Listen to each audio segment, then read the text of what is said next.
तो last video में आपने पढ़ा कि इस लोकस का बेसिक क्या है और थ्योरम 10.1। आगे बढ़ते हैं हम इस चैप्टर में। दो प्रतिच्छेदी रेखाओं से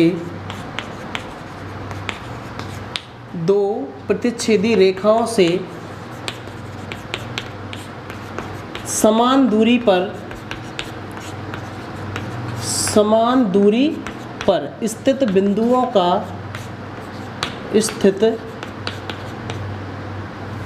दो प्रतिच्छेदी रेखाओं से समान दूरी पर स्थित बिंदु का बिंदुपथ यानी कि लोकस। देखिए अब आपके आगे दो ट्रांसवर्सल लाइनें यानी कि त्रिज्यक रेखाएं हैं और त्रिज्यक रेखाओं से इक्वल डिस्टेंस पे समान दूरी पर एक पॉइंट है आपका, उस पॉइंट का आपको लोकस बताना है। उस पॉइंट का बिंदुपथ आपका लोकस क्या होगा। देखिए माना कि आपकी दो त्रिज्यक रेखाएं हैं, दो ट्रांसवर्सल लाइन है, एक तो ये रही और एक आपकी ये रही। ये मैंने माना L, ये मैंने मान ली M। इन दोनों ने इस O बिंदु पर एक दूसरे को काटा है। अब यहाँ पे देखिए माना कि मैंने इन दोनों रेखाओं से दो प्रतिच्छेदी रेखाएं, दो ट्रांसवर्सल लाइन, इनसे इक्वल डिस्टेंस पे समान दूरी पर एक स्थित एक बिंदु है, एक पॉइंट ले लिया मैंने। यहाँ पे एक पॉइंट ले लिया ये वाला P, जिसका नाम दे दिया मैंने P। और ये P पॉइंट जो कि इस L रेखा से और इस M जो रेखा है इन दोनों से इक्वल डिस्टेंस पे है, यानी कि ये वाली डिस्टेंस और ये वाली डिस्टेंस दोनों कैसी हैं, इक्वल है। और ये हमेशा 90 डिग्री पाएगा, एंगल वाले में बताया मैंने आपको, यहाँ पे 90 डिग्री एंगल बनेगा। अब आपको बताना है कि इस पॉइंट P का जो लोकस आएगा, इस पॉइंट P का लोकस आएगा, बिंदुपथ आएगा, वो क्या होगा। देखिए कैसे बताएंगे। इसके लिए मैंने क्या किया, O को और P को थोड़ी देर के लिए क्या कर लिया, ज्वाइन कर लिया, मिला लिया।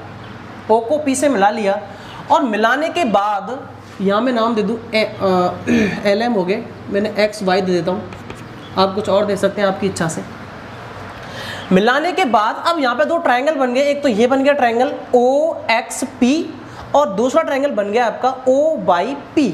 अब देखिए सबसे पहले रचना लिख लेते हैं थोड़ी सी। इसमें कंस्ट्रक्शन क्या किया आपने कि बिंदु दो त्रिज्यक रेखा L व M ली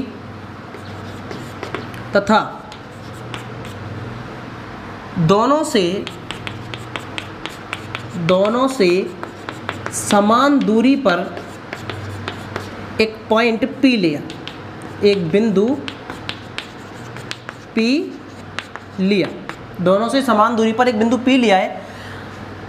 और नंबर 1 डाल दें, इसको नंबर 2 है P को O से मिलाया, P को O से मिलाया। अब देखिए इसका प्रूफ देखते हैं और आपको प्रूफ क्या करना है, सिद्ध करना है या फिर ज्ञात करना है कि बिंदु P का बिंदुपथ क्या होगा। बिंदु P का बिंदुपथ लोकस, ये आपको बताना है। कैसे बताएंगे देखिए, प्रूफ है इसका, उपपत्ति। इसमें देखिए इन दोनों त्रिज्यक रेखाएं जो आपको दिख रही है यहाँ पे, इन दोनों के बीच में मैंने एक पॉइंट लिया है P, जो कि इस M लाइन से और L लाइन से कैसा है, इक्वल डिस्टेंस पे, यानी कि ये वाली डिस्टेंस और ये वाली डिस्टेंस दोनों कैसी हैं, इक्वल है। अब देखिए मैंने ये जो आपका डायग्राम बना है इसमें दो ट्रायंगल ले लिए, ये जो O और P ज्वाइन किया है, इसका क्या फ़ायदा है, क्योंकि इससे दो ट्रायंगल बन गए, एक तो ये वाला और एक ये वाला। मैंने दोनों ट्रायंगलों को ले लिया। इन ट्रायंगल त्रिभुज XOP एंड दूसरा कौन सा है, दूसरा है YOP, ट्रायंगल YOP में। इन दोनों में देखिए ये तो ट्रायंगल है XOP ये वाला ऊपर और दूसरा है YOP ये वाला नीचे।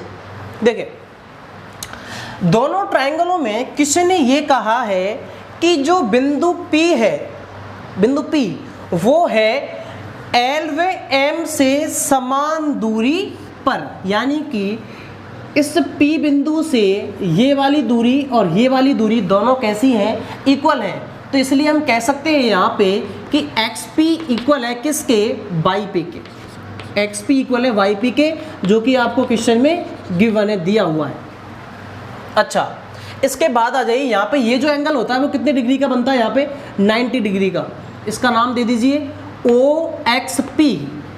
एंगल OXP इक्वल है किसके, एंगल ये भी 90 का है, OYP। OYP ये भी आपको गिवन है, दिया हुआ है। अच्छा, एक तो XP इक्वल हो गई YP के, और हमने दो एंगल ले लिए, एक तो ये वाला एंगल और एक ये वाला एंगल, दो चीज इक्वल हो चुकी है। और देखिए दोनों ट्रायंगलों में OP इधर भी काम में आ रही है और OP नीचे वाले ट्रायंगल में भी काम में आ रही है। इसका मतलब OP जो साइड है वो हो गई आपकी कॉमन साइड, उभयनिष्ठ भुजा। तो OP इक्वल OP ये हो गई आपकी उभयनिष्ठ भुजा, कॉमन साइड। अच्छा, अब इसमें दो तो साइड काम में आई है और एक 90 डिग्री का एंगल काम में आया है।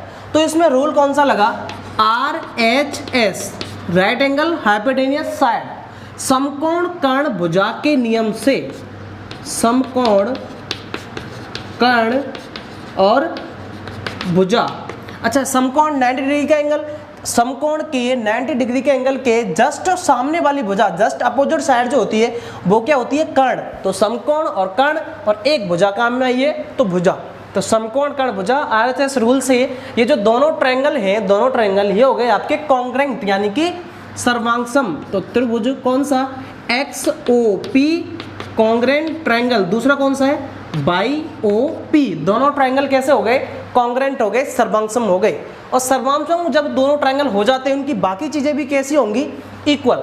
CPCT रूल से कौन कौन सी, हमें क्या करना है, यहाँ पे देखिए हम कह सकते हैं कि ये वाला एंगल और ये वाला एंगल कैसा है, इक्वल। इसका नाम दे दूं 1 और इस एंगल का नाम दे दूं 2। तो एंगल 1 इक्वल है किसके, एंगल 2 के। नाम भी लिख सकते हैं आप इसका, XOP इक्वल POY, या फिर YOP कैसे भी लिख दो, वो बीच में आना चाहिए हो। अच्छा, दोनों एंगल कैसे हो गए, इक्वल।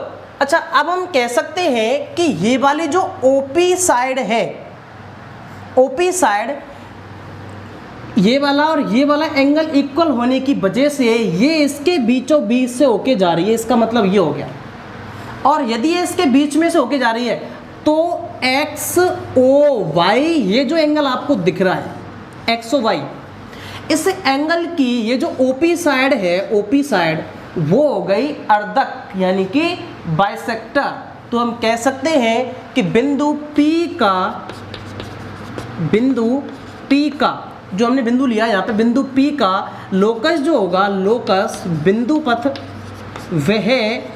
वह दोनों रेखाओं से, दोनों तिर्यक रेखाओं से बनने वाला कोण, दोनों तिर्यक रेखाओं से बनने वाले कोण का क्या होगा, अर्धक होगा या फिर बाइसेक्टर होगा। बिंदु पथ, बिंदु P का बिंदु पथ, एंगल XOY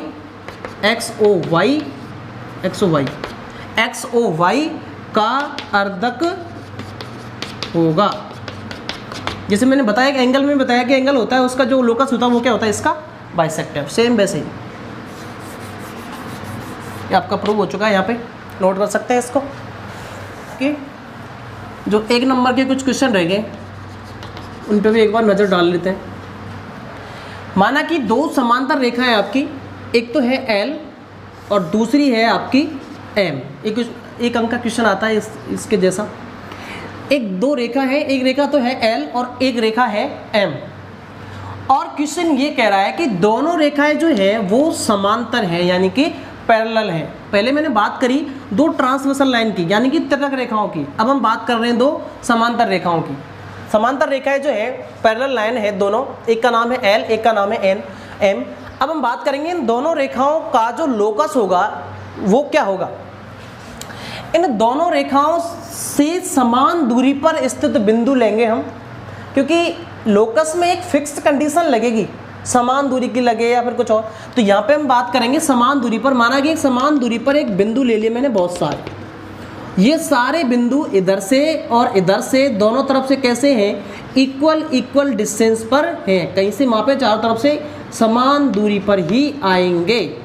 अब इन जो दो समांतर रेखाएं हैं, इन दोनों से समान दूरी पर जो बिंदु आए हैं उनसे मैंने बना दी एक लाइन, एक रेखा।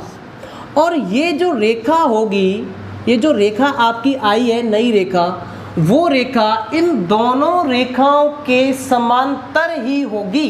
इसका नाम दे दूं मैं n, तो L समांतर M समांतर N, तीनों लाइन होंगी वो कैसी हो जाएंगी, पैरेलल। तो एक क्वेश्चन बन गया आपका कि दो समांतर रेखाओं से समान दूरी पर स्थित बिंदुओं का बिंदुपथ उन दोनों रेखाओं के समांतर एक तीसरी रेखा होती है। दो समांतर रेखाओं से। अब इसके ऊपर आपका क्वेश्चन आएगा आगे, क्वेश्चन नंबर 10.1 में, क्वेश्चन नंबर फर्स्ट या सेकंड है शायद, उसमें ये क्वेश्चन है आपका कि दो रेखाओं, एक तो होती है दो रेखाएं ओनली, एक हम बात करते हैं दो समांतर रेखाएं, दोनों में फर्क है। दो रेखाओं तो ऐसे भी हो सकती हैं, ऐसे भी हो सकती है, कैसे भी हो सकती है, लेकिन बात करें समांतर रेखा है तो समांतर रेखा तो सीधी ही होंगी, इसलिए बात होगी या तो दो रेखाओं की या फिर दो समांतर रेखाओं की, दोनों की अलग अलग बात बनेगी और अलग अलग ही इसके आंसर आएंगे। क्योंकि आपके 10.1 में एग्जांपल, जो 10.1 में एक्सरसाइज में कुछ क्वेश्चन दे रखे हैं उसमें आपको ट्रू फॉल्स बताने, उसमें वहाँ पे ये क्वेश्चन आएगा कि एक तो कहेगा कि दो रेखाएं हैं, एक बात होगी दो समांतर रेखाएं, दोनों का आंसर आएगा वो अलग अलग आएगा। अब यहाँ पे बात कर रहे हैं समांतर रेखाओं की, तो दो समांतर रेखाओं से इक्वल डिस्टेंस पर यानी कि समान दूरी पर स्थित बिंदुओं का बिंदुपथ उन दोनों रेखाओं के समांतर एक तीसरी रेखा आएगी।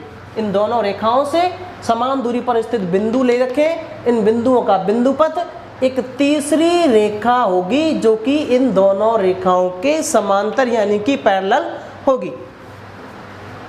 अच्छा, इसके बाद हम आते हैं आपके घड़ी का पेंडुलम। एक अंक का ये भी एक क्वेश्चन बनता है। माना कि एक घड़ी है, वॉच, इसमें इस घड़ी में आपकी जो सुइयां होती हैं, सुइयों का लोकस भी पूछ लेता है कई बार। अब चाहे अपर हैंड हो या फिर मिनट हैंड हो, किसी की भी बात करें, सुइयां यदि घूमेंगी तो वो इस राउंडेड शेप में ही घूमेंगी, गोल गोल। ये घूमे चाहे फिर ये घूमेंगी तो गोल ही, चाहे छोटी हो चाहे बड़ी हो। तो इनका लोकस जो होगा वो लोकस क्या बनेगा। क्वेश्चन आता है कि घड़ियों की सुइयां का लोकस वो अपर एंड कहते हैं या फिर मिनट एंड कहते हैं, उससे कोई फर्क नहीं पड़ेगा कि घंटे की सुई है या फिर मिनट की सुई है, उससे कोई हमें दिक्कत नहीं है। अब यहाँ पे बात करें इसके लोकस की, तो इसका लोकस क्या बन रहा है, इसका लोकस भी क्या बन रहा है, एक वृत्त ही बन रहा है। तो बात करें कि घड़ी की सुई का बिंदुपथ क्या होगा, घड़ी की सुई का बिंदुपथ भी एक क्या होगा, वृत्त होगा, जैसे कि एक बिंदु के लिए होता है वृत्त, सेम वैसे ही। घड़ी में एक क्वेश्चन बनता है आपका पेंडुलम का। माना कि एक घड़ी है, आपके एग्जाम्पल में लास्ट में दे भी रखा है क्वेश्चन पेंडुलम के लिए। तो माना कि एक पेंडुलम है, घड़ी का पेंडुलम देखा आपने, जो वॉच जो अलार्म वाली घड़ियाँ होती है उसमें नीचे लटका होता है एक पेंडुलम गोल टाइप ऐसा। अब इसका जो लोकस बनता है वो क्या बनता है, इसका लोकस, ये जो पेंडुलम की जो गति होती है वो या तो इधर राइट या फिर लेफ्ट, दोनों तरफ जाएगा, या फिर या तो इधर जाएगा या फिर इधर जाएगा, इधर उधर, राइट लेफ्ट। और ये बनने इधर उधर जाने से जो इसका वे है, वो रास्ता है, वो क्या है, वो ये वाला रास्ता है, जो हमने इसको क्या कह सकते हैं, हम इसको कहेंगे वृत्त का चाप, लेंथ ऑफ आर्क। जैसे माना कि एक सर्कल है वृत्त, इसका माना कि एक टुकड़ा काट लूँ मैं यहाँ से, ये वाला हिस्सा, तो ये वाला हिस्सा जो रह गया आपका वो क्या बन गया, वो ये वाला सेम हिस्सा बन गया। तो इसका ये जो क्या होगा, ये है आपका वृत्त का चाप, लेंथ ऑफ आर्क। ऐसे ये रह गया आपका वृत्त का चाप। तो इसका आंसर क्या होगा, घड़ी के पेंडुलम के लिए क्वेश्चन पूछे, उसका लोकस क्या होगा पेंडुलम का, तो उसका बिंदुपथ जो होगा वो क्या होगा, वृत्त का चाप, लेंथ ऑफ आर्क। ठीक है जी। इसके बाद हम आते हैं आपके चैप्टर पे। हाँ तो आ जाइए, आपकी 10.1 है, अब एक्सरसाइज 10.1 क्वेश्चन नंबर 1 है इसका। आपको इसमें क्या करना है, ओनली सत्य के बारे में बताना है, ट्रू फॉल्स। देखिए क्वेश्चन नंबर पहले का पहला है, किसी रेखा से समान दूरी पर स्थित बिंदुओं का समुच्चय एक रेखा होती है। यानी कि एक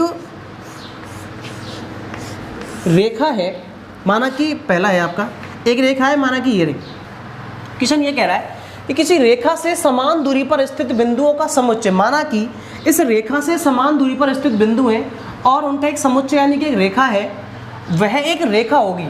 अच्छा, एक रेखा से समान दूरी पर जो स्थित बिंदु होते हैं, माना कि ये सारे बिंदु इससे समान दूरी पर है, ये दूरी सारी दूरी समान है, तो इससे समान दूरी पर स्थित जो बिंदु होते हैं उनसे जो बनने वाली रेखा होती है वो होती है इस रेखा के समांतर रेखा। जैसे मैंने पिछले बताया कि किसी रेखा से समान दूरी पर स्थित बिंदुओं का जो समुच्चय बनेगा, एक रेखा बनेगी, वो रेखा इस रेखा के होती है समांतर। यहाँ पे कह रहा है कि एक रेखा होती है, समुच्चय एक रेखा होती है। अब एक रेखा तो ऐसे भी हो सकती है, ऐसे भी हो सकती है, कैसे भी हो सकती है, मतलब, और लेकिन यहाँ बात जो होगी, जो रेखा के समुच्चय जो समान दूरी पर जो बिंदु होंगे उनसे कैसी रेखा बनेगी, समांतर रेखा बनेगी। तो यहाँ पे तो क्वेश्चन ये कह रहा है कि एक रेखा होगी, तो एक रेखा तो कैसे भी हो सकती है।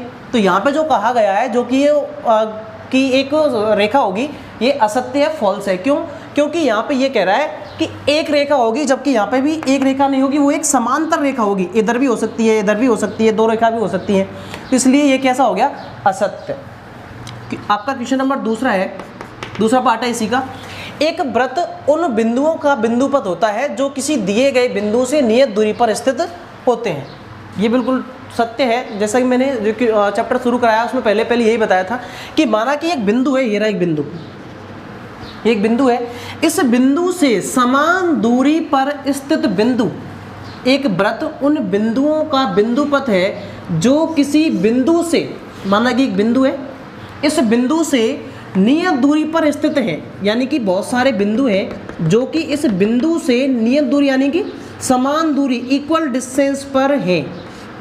सारी दूरियां समान है, 4 हो सकती है, 5 कुछ भी ले सकते हैं। ये जो बनेगा यहाँ पे, ये क्या बन गया, वृत्त बन गया। यानी कि एक नियत बिंदु से समान दूरी पर स्थित बिंदु जो होते हैं उनसे बनने वाली आकृति होती है, वो क्या होती है, वृत्त। और इसके बारे में, ये वृत्त के बारे में कह रहा है कि वो क्या होगा, एक वृत्त हो गया। तो ये तो हो गया असत्य, फॉल्स हो गया, और ये हो गया सत्य, ट्रू।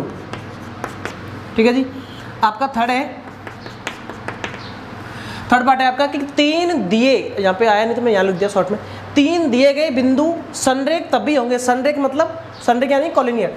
3 पॉइंट जो होते हैं वो, संरेख का मतलब होता है एक ही रेखा में। जैसे कि माना कि 3 पॉइंट है, 1 2 3, यदि ये एक ही रेखा में है तो इनको बोलेंगे संरेख यानी कॉलिनियर, और अलग अलग हो गए तो संरेख नहीं होंगे। सुनिए, 3 दिए गए बिंदु संरेख तभी होंगे जब वह एक रेखा के बिंदुओं के समुच्चय के अवयव होने चाहिए कि नहीं होने चाहिए। यहाँ पे कह रहा है कि नहीं हो, जबकि ऐसा संभव नहीं है, क्योंकि एक रेखा है, इसमें 3 बिंदु हैं, 1 2 3, ये तीनों बिंदु संरेख तभी होंगे जब ये तीनों बिंदु एक ही रेखा में उपस्थित हों। यानी कि कॉलिनियर तभी होंगे जब ये तीनों पॉइंट एक ही लाइन में होने चाहिए। यदि अलग अलग हो गए, जैसे एक ये हो गया, एक ये हो गया, एक ये हो गया, तो अब इनको संरेख हम यानी कि कॉलिनियर नहीं कह सकते। अब ये एक लाइन में नहीं है, एक लाइन ये हो गई, एक लाइन ये हो गई, तो 2 लाइन में हो गए, अभी अलग हो गए। यानी कि ये जो कह रहा है ये असत्य हो गया। क्वेश्चन ये कह रहा है कि 3 दिए गए बिंदु संरेख तभी होंगे, संरेख यानी कि कॉलिनियर, एक ही लाइन वाले पॉइंट, वो तभी होंगे जब वह एक रेखा के बिंदुओं के समुच्चय के अवयव नहीं हो। यदि ये कहता था इस अवयव हो तो हम कह देते अवयव एक ही बिंदु के तभी हो, संरेख तभी होंगे जब एक ही रेखा में हो। जब एक ही रेखा में होंगे तो बन जाएंगे संरेख यानी कॉलिनियर। और एक रेखा में क्वेश्चन कह रहा है नहीं है तो अलग अलग हो गए, अब ये संरेख यानी कॉलिनियर नहीं होंगे। इसलिए अब ये क्या जो कह रहा है क्वेश्चन, ये क्या है, असत्य, फॉल्स हो गए, असत्य। क्यों? क्योंकि क्वेश्चन यदि ऐसा कहता है कि 3 दिए गए बिंदु संरेख तभी होंगे जब एक ही रेखा में हो तो सत्य हो जाता है। लेकिन अब ये कह रहा है कि एक ही रेखा में नहीं हो, तो इसलिए ये क्या हो गया, असत्य। क्वेश्चन एक रेखा में नहीं होने की बात कर रहा है, जबकि एक रेखा में होनी चाहिए तभी संरेख हो। ये थर्ड हो गया आपका फोर्थ है कि 2 बिंदुओं से, देखिए फोर्थ है आपके, इसमें इधर से इसको रफ कर रहा हूं।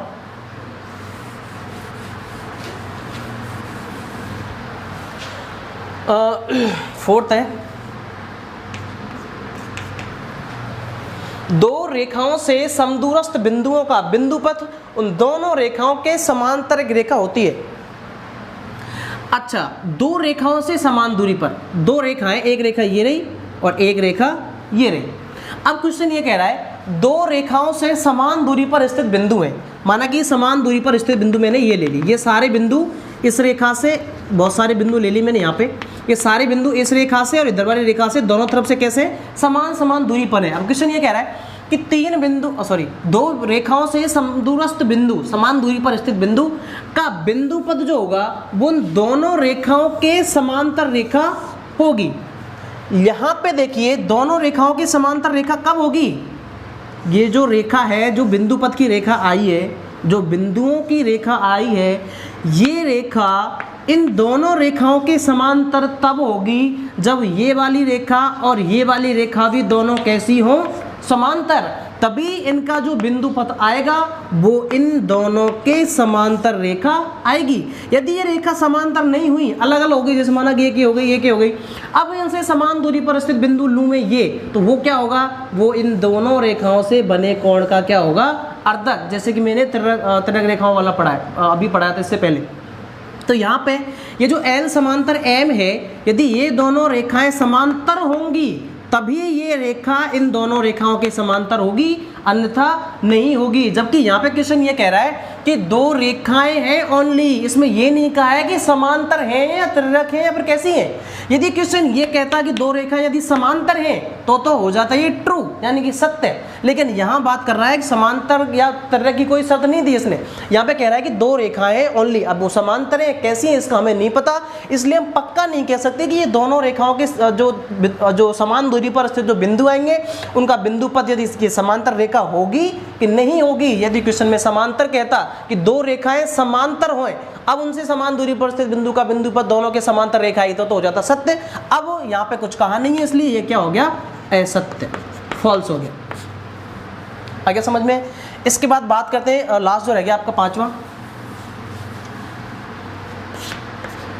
फिफ्थ है आपका कि दो दिए गए बिंदुओं से समान दूरी पर स्थित बिंदुओं का बिंदु पथ उन दोनों बिंदुओं को मिलाने वाली रेखा का लंब अर्धक होता है। और ये सही बात है, आपकी थ्योरम 10.1 जो है वो इसी के ऊपर है, यही आपकी 10.1 थ्योरम है 10.1 कि दो बिंदुओं से, माना कि दो बिंदु है, एक बिंदु ये रहा, एक बिंदु ये रहा, इन दोनों से समान दूरी पर कोई बिंदु ले लिया मैंने P, इन दोनों से बिंदुओं से समान दूरी पर स्थित बिंदु का बिंदु पथ इन दोनों बिंदुओं को मिलाने वाली रेखा, इन दोनों बिंदुओं को ज्वाइन करने वाली लाइन का होता है परपेंडिकुलर बाइसेक्टर, यानी कि लंब सममित भाजक, यानी कि लंब पे भी होता है और इक्वल इक्वल पार्ट्स में इनको डिवाइड भी करता है। जो कि यहाँ पे ये लिख रहा है कि दो बिंदु हैं, ये दो बिंदु, इन दोनों से समान दूरी पर स्थित बिंदु पथ लेना है, समान दूरी पर कोई बिंदु ले लिया, इसका जो बिंदु पथ होगा वो इन दोनों बिंदुओं को मिलाने वाली रेखा AB का क्या होगा, लंब अर्धक, और वाकई में इसका लंब अर्धक हो गया। तो ये क्या हो गया आपका, ट्रू, सत्य। ये आपका पहला क्वेश्चन हो चुका है। अब आते हैं क्वेश्चन नंबर 2 पे। तो क्वेश्चन नंबर 2 है आपका कि एक चतुर्भुज के विकर्ण एक दूसरे को सममित बाधित करते हैं, तो आपको बताना है कि एक समांतर चतुर्भुज है, या आपको सिद्ध करना है। माना कि एक चतुर्भुज है आपका, समांतर चतुर्भुज प्रूव करना है, इसलिए हम समांतर चतुर्भुज जैसे बना लेते हैं इसको। माना कि एक समांतर चतुर्भुज है क्वाड्रिलेटरल, एक चतुर्भुज है क्वाड्रिलेटरल, ये इसका नाम देता हूं मैं ABCD। अब इस समांतर चतुर्भुज में विकर्ण जो इसके डायगोनल है वो एक दूसरे को इक्वल पार्ट्स में डिवाइड कर रहे हैं, यानी कि ये वाला पार्ट्स इसके इक्वल है और ये वाला पार्ट्स इसके इक्वल है। जैसे इसमें नाम दे दूं मैं O, एक दूसरे को ऊपर काट रहे हैं, तो DO किसके बराबर है, BO के, और AO बराबर है CO के। अब देखिए ये है आपका ये तो प्रूव करना है आपको समांतर चतुर्भुज, यानी कि पैरेललोग्राम आपको प्रूव करना है। देखिए इसका प्रूफ, उपपत्ति देखिए, यहाँ पे ये एक चतुर्भुज लिया है मैंने, ABCD क्वाड्रिलेटरल लिया है, और इसमें मुझे प्रूव करना है कि ये जो ABCD चतुर्भुज बना है, क्वाड्रिलेटरल बना है, ये आपका समांतर चतुर्भुज है, यानी कि पैरेललोग्राम है। कैसे प्रूव करेंगे, इसके लिए मैंने इस क्वेश्चन में दिया हुआ है, आपको गिवन है, दिया है, क्या दिया है कि इसके जो डायगोनल है, विकर्ण है, वो एक दूसरे को समविभाजित करते हैं, यानी कि इक्वल इक्वल पार्ट्स में डिवाइड कर रहे हैं। जैसे कि ये वाला DO ये इक्वल है किसके, OB के, ये आपको दिया हुआ है, और AO ये गिवन है आपको, AO किसके इक्वल है, OC के। और आपको प्रूव करना है कि ABCD इज ए पैरेललोग्राम, यानी कि एक समांतर चतुर्भुज है, समांतर चतुर्भुज है। ये आपको प्रूव करना है। कैसे प्रूव करेंगे देखिए,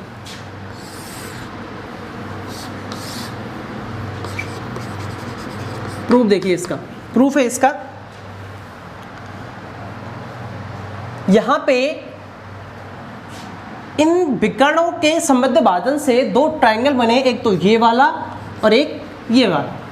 मैं क्या कर रहा हूं, दोनों ट्रायंगलों को ले रहा हूं। नंबर 1, इन ट्रायंगल, ये वाला कौन सा है, DOC, in triangle DOC, and दूसरा कौन सा है, AOB, दूसरा ले लिया मैंने, ट्रायंगल AOB। एक तो ट्रायंगल है आपका DOC, दूसरा आपका ट्रायंगल है AOB। दोनों ट्रायंगलों में देखिए आपको गिवन है कि ये वाली साइड और ये वाली साइड दोनों कैसी हैं, इक्वल। तो इस ट्रायंगल की ये वाली साइड और इस ट्रायंगल की ये वाली साइड इक्वल है। पहली चीज, DO इक्वल है किसके, BO के, जो कि आपको क्वेश्चन में दिया हुआ है, गिवन। उसके बाद ये वाली साइड इस वाली साइड के बराबर, इस ट्रायंगल की ये साइड और इस ट्रायंगल की ये वाली भुजा दोनों कैसी हैं, समान हैं। तो AO इक्वल है किसके, OC के, ये भी आपको गिवन दी हुई है। अच्छा, दो चीज इक्वल हो चुकी है। अब बताइए मुझे, माना कि ये दो ट्रांसवर्सल लाइन है, तिलक रेखा है, अब ये वाला कोण और ये वाला कोण, ये दोनों एंगल कैसे होते हैं, दोनों होते हैं सम्मुख कोण, opposite angle, vertical opposite angle कह सकते हैं। तो ये वाले कैसे कोण हो गए, शीर्षाभिमुख कोण, सम्मुख कोण, या कह सकते हैं अपोजिट एंगल। यहाँ पे O था, तो ये वाला कोण और ये वाला कोण कैसे हो गए, सम्मुख कोण। और सम्मुख कोण जो कि अपोजिट एंगल है वो कैसे होते हैं, इक्वल होते हैं। तो एंगल का नाम दे दो DOC, एंगल DOC इक्वल है किसके, DOC ये वाला एंगल इक्वल है किसके, इसके AOB के, एंगल AOB के। दोनों एंगल कैसे हो गए, इक्वल। अब देखिए तो रूल कौन सा लग गया, side angle side, by side angle side, यानी कि ये वाली साइड फिर एंगल फिर ये वाली साइड, साइड आई है फिर एंगल आया फिर साइड आई। तो साइड एंगल साइड से दोनों ट्रायंगल कैसे हो गए, कॉन्ग्रुएंट, भुजा कोण भुजा से दोनों ट्रायंगल कैसे हो गए, similar, congruent. Triangle DOC congruent triangle AOB, दोनों ट्रायंगल कैसे हो गए, कॉन्ग्रुएंट हो गए, यानी कि सर्वांशों हो गए। और सर्वांशों होने के बाद इनकी बाकी चीजें भी हम कैसे कह सकते हैं, इक्वल। अच्छा, अब आ जाइए, मेन चीज क्वेश्चन की यही है, सर्वांशों होने के बाद अब मुझे बताइए इस ट्रायंगल का ये वाला एंगल और इस ट्रायंगल का ये वाला एंगल हम इक्वल कह सकते हैं बाई सिम्प्लिसिटी रूल, क्योंकि कॉन्ग्रुएंट हो चुकी है तो बाकी चीजें भी कैसी होंगी, इक्वल होंगी। इस एंगल का नाम क्या है, इस एंगल का नाम है, मैं दे दूं 1, और इस एंगल का नाम दे दूं मैं 2।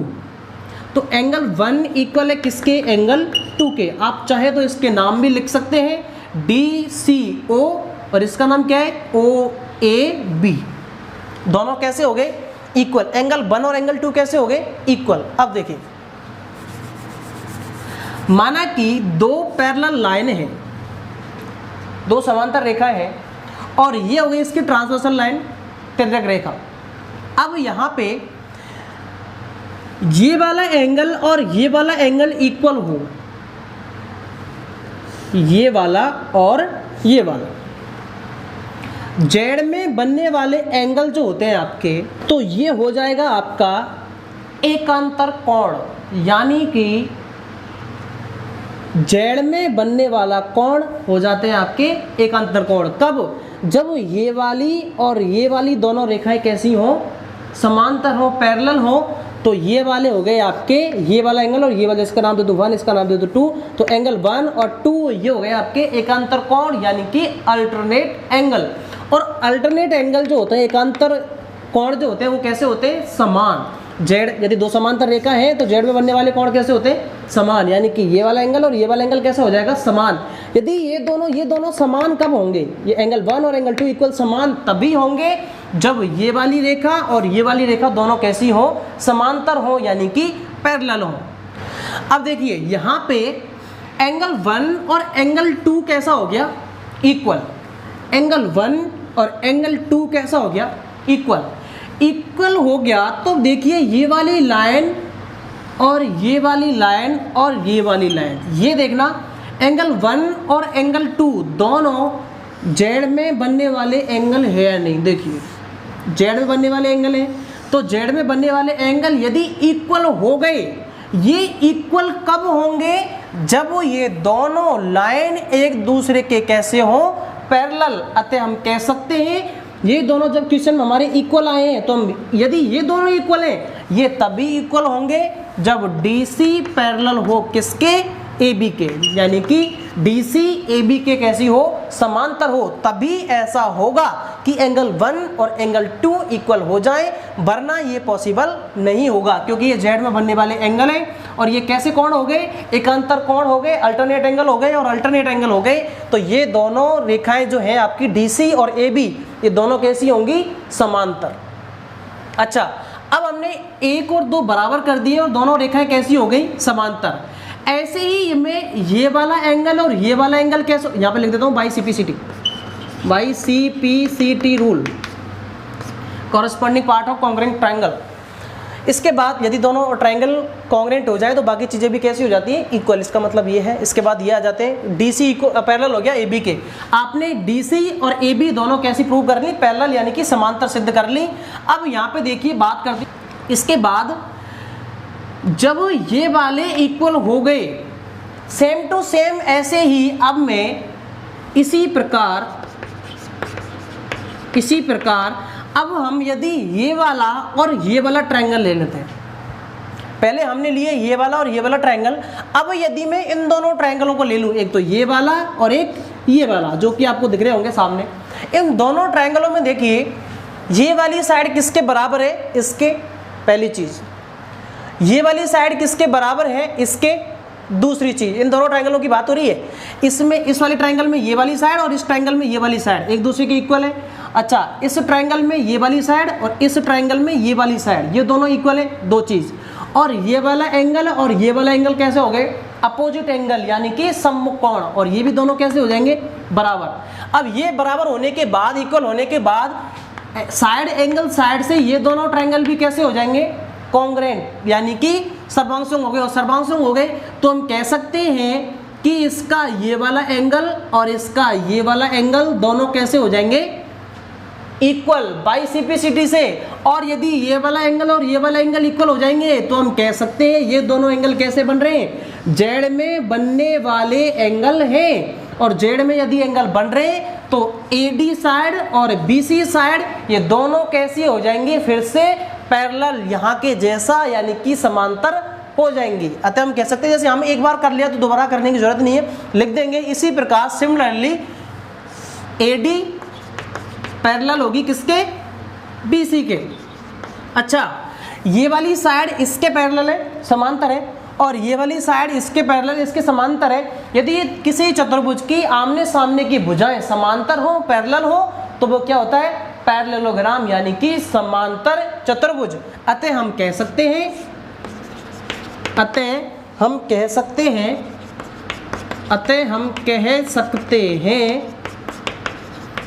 क्या कह सकते हैं कि ABCD एक समांतर चतुर्भुज है, यानी कि पैरेललोग्राम है। जो कि हमें प्रूव करना था वो आपका प्रूव हो चुका है। नोट कर सकते हैं इसको आप। क्वेश्चन नंबर 3 है आपका कि 3 असमरेख बिंदु, एक तो होते हैं समरेख, यानी कि एक ही रेखा में वाले, संरेख वाले जो होते हैं कॉलिनियर, ये होते हैं असमरेख। 3 जो एक ही रेखा में नहीं है, यानी कि अलग अलग है। 3 असमरेख बिंदु A, B और C से समदूरस्थ बिंदु, यानी कि समान दूरी पर स्थित बिंदु का बिंदु पथ क्या होगा बताइए। देखिए 3 असंरेख बिंदु है आपका, असमान यानी कि अलग अलग है। एक बिंदु ये रहा इसका, एक बिंदु ये रहा आपका, एक बिंदु ये रहा, और एक बिंदु आपको थोड़ा दूरी पर ले लेता हूँ, और एक बिंदु ये रहा आपका, और तीनों बिंदु ले लिए मैंने अलग अलग, संरेख नहीं है यानी कि अलग अलग है, कॉलिनियर नहीं है। अच्छा अब मैंने क्या किया, तीनों को मिला लिया है, और मिलाने के बाद आपका बन गया एक ट्राइंगल, एक त्रिभुज बन चुका है। तीनों बिंदु के नाम दे दिए ए, बी और सी। अब क्वेश्चन ये पूछ रहा है कि इन तीनों बिंदुओं से समान दूरी पर स्थित जो बिंदु होगा उस बिंदु का लोकस यानी बिंदुपथ क्या आएगा। देखिए यहाँ पे हम बात करें, ये जो 3 बिंदु आए आपके, तीनों ए, बी और सी, इन तीनों बिंदुओं से आपका बन गया त्रिभुज। अब मैं क्या कर रहा हूँ, ये जो आपकी रेखा आई है ए बी, इस रेखा का मैं लोकस निकालूं यानी कि बिंदुपथ निकालूं, तो 2 बिंदुओं से समान दूरी पर स्थित बिंदु होता है, उसका लोकस, 2 बिंदुओं का लोकस क्या होता है, 2 बिंदुओं का लोकस इन दोनों बिंदुओं को मिलाने वाली रेखा का क्या होता है, लंब अर्धक, परपेंडिकुलर बाइसेक्टर। ऐसे ही इस ए बी लाइन का जो लोकस आएगा वो आएगा इन दोनों बिंदुओं को मिलाने वाली रेखा का लंब अर्धक, यानी कि यहाँ पे लंब पे होगा और इसको इक्वल इक्वल पार्ट्स में डिवाइड भी करेगा। ऐसे ही इस BC का निकालूं, इसका भी क्या आएगा, परपेंडिकुलर बाइसेक्टर, 90 डिग्री पे और इक्वल इक्वल पार्ट्स में डिवाइड।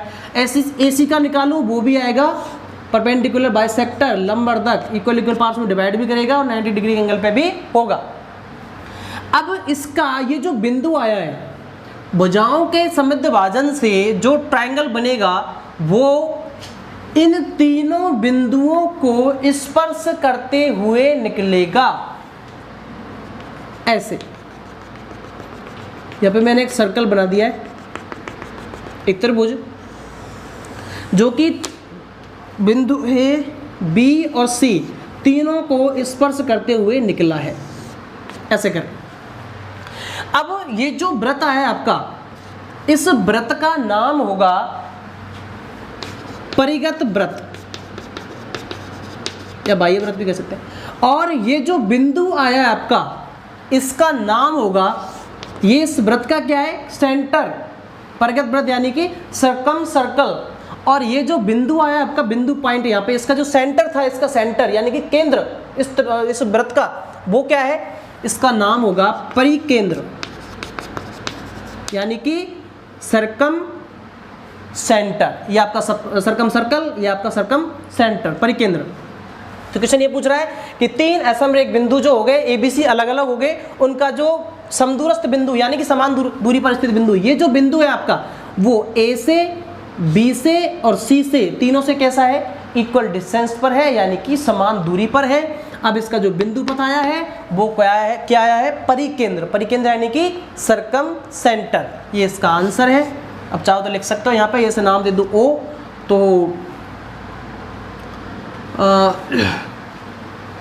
लिख सकते कंस्ट्रक्शन में सबसे पहले तो AB का सममित विभाजन किया, फिर AB का सममित विभाजन किया, फिर BC का सममित विभाजन किया, तीनों बिंदु O बिंदु पर मिल रहे हैं। अतः यहाँ पे OA इक्वल है किसके, OB के, और ये किसके इक्वल है, OC के। तीनों कैसी हो गई, इक्वल, यानी कि तीनों बिंदुओं की दूरी बिंदु O से कैसी है, समान। अतः बिंदु O से A, B, C समान दूरी पर है। अतः इसका जो बिंदुपथ होगा, अतः तीनों बिंदुओं से समदूरस्थ बिंदु का बिंदुपथ, समदूरस्थ यानी कि समान दूरी पर स्थित बिंदु का बिंदुपथ क्या होगा, परिकेंद्र होगा। परिकेंद्र यानी कि सर्कम सेंटर। नोट कर सकते हैं इसको आप। देखिए क्वेश्चन नंबर 4 है आपका, 3 संरेख बिंदुओं, संरेख यानी कि कॉलिनियर पॉइंट एक ही रेखा में, ऐसे पॉइंट जो तीनों एक ही रेखा में हो उनको बोलते हैं कॉलिनियर पॉइंट यानी कि संरेख पॉइंट। ये बिंदु सारे तीनों सारे पॉइंट एक ही रेखा में होंगे। ये जो पॉइंट होंगे आपके, ये होंगे कॉलिनियर पॉइंट यानी कि संरेख बिंदु। 3 संरेख बिंदुओं से समान दूरी पर स्थित बिंदु का बिंदुपथ आपको लेना है कि क्या होगा, बताना है कि कैसे निकलेगा। अब यदि 3 बिंदु अलग अलग हों, एक तो हो गई अलग अलग हो, एक हो गई संरेख हो, यानी कि एक ही रेखा में हो। जैसे माना कि 3 बिंदु हैं और वो तीनों हैं एक ही रेखा में। एक बिंदु है माना कि ए, दूसरा बिंदु है आपका बी और तीसरा बिंदु है आपका सी, और ये तीनों बिंदु हैं आपके एक ही रेखा में।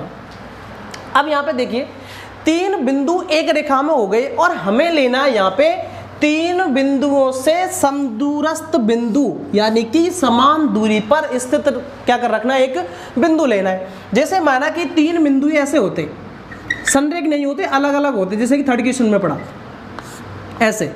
यहाँ पे 3 बिंदु हो गए ए, बी और ये हो गया आपका सी। अब यदि 3 बिंदुओं का मैं लोकस निकालूं, 3 बिंदुओं का लोकस, तो जैसे इस एंगल का बाइसेक्टर, ये इस एंगल का बाइसेक्टर, ये इस एंगल का बाइसेक्टर, और यहाँ पे ये आ गया ये बिंदु, और यहाँ पे ये सर्कल बन जाएगा ऐसे करके, तो यहाँ पे बिंदु आ जाएगा। अब यहाँ पे ये जो बिंदु ओ आया है आपका, ये वाला ओ बिंदु, ये ओ बिंदु ए से, बी से और सी से, तीनों से कैसा है, इक्वल डिस्टेंस पर है, यानी कि समान दूरी पर है। तो यहाँ पे इस ओ बिंदु के लिए जो कंडीशन लग रही है वो लग रही है समान दूरी, समान दूरी, यानी कि तीनों बिंदुओं से समान दूरी पर ले लिया हमने एक पॉइंट ओ। ऐसे यदि मैं 2 बिंदु लूँ ए और बी, इन दोनों से समान दूरी पर एक पॉइंट लूँ, वो कैसे लेंगे, इन दोनों का परपेंडिकुलर बाइसेक्टर होगा, उस पर कहीं भी एक पॉइंट ले लीजिए, वो ए से और बी से कैसा होगा, समान दूरी पर होगा। इस रेखा पर रखे हुए सारे पॉइंट ए से और बी से कैसी दूरी पर होंगे, समान समान इक्वल डिस्टेंस पर होंगे। लेकिन यहाँ पे बात हो रही है कॉर्डिनेट पॉइंट की, यानी कि संरेख बिंदुओं की, और संरेख बिंदुओं में ऐसा संभव नहीं हो सकता कि हम एक पॉइंट लें और एक पॉइंट ए से, बी से और सी से, तीनों से इक्वल डिस्टेंस पर आ जाए। अब देखिए यहाँ पे कहीं भी पॉइंट ले लीजिए आप, जैसे माना कि मैंने यहाँ पॉइंट ले लिया एक पी, ठीक है जी। अब इस पी से ए और सी तो इक्वल डिस्टेंस पर हो सकते हैं, समान दूरी पर हो सकते हैं, यानी ये वाली दूरी और ये वाली दूरी समान हो सकती है। लेकिन इस पॉइंट से पी ये दूरी भी इन दोनों के समान नहीं होगी, ये दोनों दूरी अलग होंगी और ये वाली दूरी जो आएगी आपकी वो अलग आएगी। माना कि पॉइंट यहाँ से हटा के यहाँ ले लीजिए, हो सकता है यहाँ से ये वाली और ये वाली तो समान हो जाए, बट आपकी ये वाली दूरी समान नहीं होगी। अतः हम कह सकते हैं कि 3 बिंदुओं से समान दूरी पर हम इक्वल डिस्टेंस पर हम कोई एक पॉइंट नहीं रख सकते। अब जैसे यहाँ रखें, यह हमने ये पॉइंट लिया था यहाँ पे ओ, तो ये वाला पॉइंट ए से, बी से और सी से, तीनों से कैसा था, इक्वल डिस्टेंस पर समान दूरी पर था, तो इसको हम लोकस कह सकते हैं। इधर आ जाइए, इस पे जितने भी पॉइंट लिए थे वो ए से और बी से कैसे दूरी पर थे, समान दूरी पर थे, इसलिए हम इसको क्या कह सकते हैं, लोकस कह सकते हैं। जैसे माना कि एक बिंदु के लिए लें, एक बिंदु में ये जो वृत्त बनता है इसका, वो इस वृत्त पे जितने भी बिंदु होते हैं वो सारे इस बिंदु से, जो सेंटर होता है इसका, इससे कैसे डिस्टेंस पर होते हैं, इक्वल डिस्टेंस पर होते हैं। अतः इसको भी हम क्या कह सकते हैं, लोकस। लेकिन इसको हम बिंदुपथ नहीं कहेंगे, इन बिंदुओं का हम बिंदुपथ नहीं ले सकते। क्योंकि ए से, बी से, सी से कोई 3 एक लाइन में पॉइंट लिखे हुए हैं और तीनों पॉइंटों से कोई हम एक पॉइंट ऐसा नहीं ले सकते जो तीनों बिंदुओं से समान दूरी पर हो। अब जैसे मैं दो बिंदुओं की बात करूं, जैसे मैंने यहाँ पे 2 बिंदु ले लिया आपके इस चित्र में कि ए से और बी से समान दूरी पर, माना कि कोई मैंने पॉइंट ले लिया, ऐसे बी से और सी से ले लिया। जैसे यहाँ पे ले लिया मैंने पी पॉइंट लिया, पी नहीं में से एक लाइन ले लेते हैं। माना कि इन दोनों बिंदुओं का जो लोकस है वो ये हो गया। 2 बिंदुओं का लोकस क्या होता है, 2 बिंदुओं का लोकस उन दोनों को मिलाने वाली लाइन, दोनों पॉइंटों को ज्वाइन करने वाली लाइन का क्या होता है, परपेंडिकुलर बाइसेक्टर, लंब समेत भाजक। तो ये तो इक्वल हो गए, और ये कितने डिग्री एंगल बन गया, 90 का। इसका नाम दे दिया जैसे कि मैंने एल। अच्छा, अब यहाँ जाइए, बी और सी के लिए निकाले तो इसका भी क्या आएगा, वही परपेंडिकुलर बाइसेक्टर ही आएगा, लंब समेत भाजक ही आएगा। ये 90 का एंगल और इक्वल पार्ट्स में डिवाइड करने वाला हो गया, ये इसका नाम दे दिया जैसे मैंने एम। अच्छा, यहां पे एक बार बात करें, तीनों बिंदुओं के लिए एक ही लोकस आया था, एक ही लोकस। यहां पे 2 बिंदुओं के लिए भी क्या आ रहा है, एक ही लोकस आ रहा है। यहां भी एक बिंदु के लिए क्या आ रहा है, एक ही लोकस आ रहा है। तो यहां पर भी एक ही लोकस आना चाहिए 3 बिंदुओं के लिए, लेकिन इन 2 बिंदुओं के लिए लोकस आ रहा है अलग और इन 2 बिंदुओं के लिए बिंदुपथ आ रहा है अलग। इसलिए तीन बिंदु यदि संरेख हो, साथ में रखे हुए हो, एक साथ एक ही लाइन में एक ही रेखा में हो, तो इसका बिंदु पथ निकालना, लोकस निकालना संभव नहीं है। यहाँ पे L है वो समांतर हो गई M के, L और M कैसी हो गई, समांतर हो गई, जबकि ये क्या होनी चाहिए, एक दूसरे पर ओवरलैप होनी चाहिए थी या फिर एक दूसरे के ऊपर होनी चाहिए थी। अतः हम कह सकते हैं